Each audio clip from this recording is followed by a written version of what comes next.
एक समय की बात है, एक छोटे से गांव में एक गरीब किसान रहता था। उसका नाम राजू था। राजू बहुत मेहनती और ईमानदार था, लेकिन उसकी गरीबी के कारण वह और उसका परिवार हमेशा मुश्किलों का सामना करता था। उसके पास केवल एक पुराना मटका था, जिसे वह पानी भरने और रखने के लिए इस्तेमाल करता था। एक दिन जब राजू खेत में काम कर रहा था, उसने देखा कि उसका मटका एक चमकदार हल्की सी रोशनी छोड़ रही है। उसकी जिज्ञासा बढ़ गई और उसने मटका को ध्यान से देखा। अचानक मटका ने खुद ब खुद बोलना शुरू कर दिया, मैं एक जादुई मटका हूँ।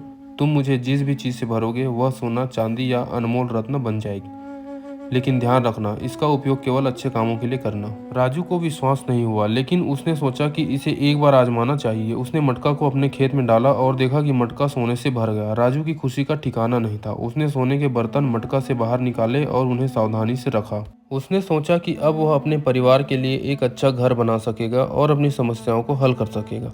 राजू ने अपने गांव में रहने वाले गरीब लोगों की मदद करने का भी निर्णय लिया। उसने अपने सोने के बर्तन का कुछ हिस्सा गांव के स्कूल और अस्पताल के निर्माण में दान कर दिया।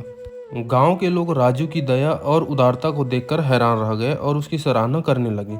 समय बीतते बीतते राजू ने जादुई मटका से चांदी और रत्न भी प्राप्त किए। उसने अपनी जिंदगी को बेहतर बनाने के लिए इनका उपयोग किया, लेकिन उसने कभी भी अपनी ईमानदारी और सरलता को नहीं छोड़ा। उसने अपनी संपत्ति का कुछ हिस्सा गांव के कुएं की मरम्मत और गरीबों की मदद में लगाया। लेकिन जैसे जैसे राजू के पास अधिक धन आने लगा, उसकी खुशियां घटने लगी। उसकी अकर्मण्यता और लालच ने उसे धीरे धीरे अपने आप से दूर कर दिया। उसने जादुई मटका का उपयोग अपने स्वयं के लाभ के लिए करना शुरू कर दिया और गांव के लोगों की मदद करने की बजाय अपनी संपत्ति को और बढ़ाने में लग गया।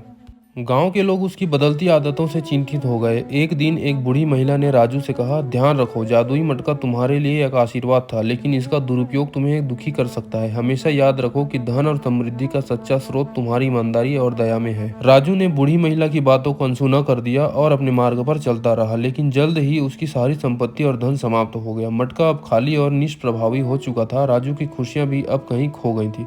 आखिरकार राजू ने अपनी गलतियों को समझा और गांव के लोगों के पास जाकर उनसे माफी मांगी। उसने गांव में रहकर गरीबों की मदद करना शुरू किया और अपनी पुरानी आदतों को सुधारने की कोशिश की। उसने समझ लिया कि सच्ची समृद्धि केवल धन में नहीं, बल्कि ईमानदारी और अच्छाई में छिपी होती है। राजू की कहानी गांव के लोगों के लिए एक महत्वपूर्ण सीख बन गई। उन्होंने देखा कि धन और जादू से अधिक महत्वपूर्ण चीजें ईमानदारी, दया और अच्छे कर्म हैं। जादुई मटका ने राजू को यह सिखाया कि सच्ची समृद्धि उसी में है कि हम अपनी अच्छाई और ईमानदारी को बनाए रखें और दूसरों की मदद करें। इस कहानी से यह सीखने को मिलता है कि धन और जादू के बावजूद सच्ची खुशी और समृद्धि केवल अच्छाई और सच्चाई से ही प्राप्त की जा सकती है। जादुई मटका के माध्यम से राजू ने यह समझा कि सच्चे सुख और स्रोत अच्छाई और ईमानदारी में छिपा होता है।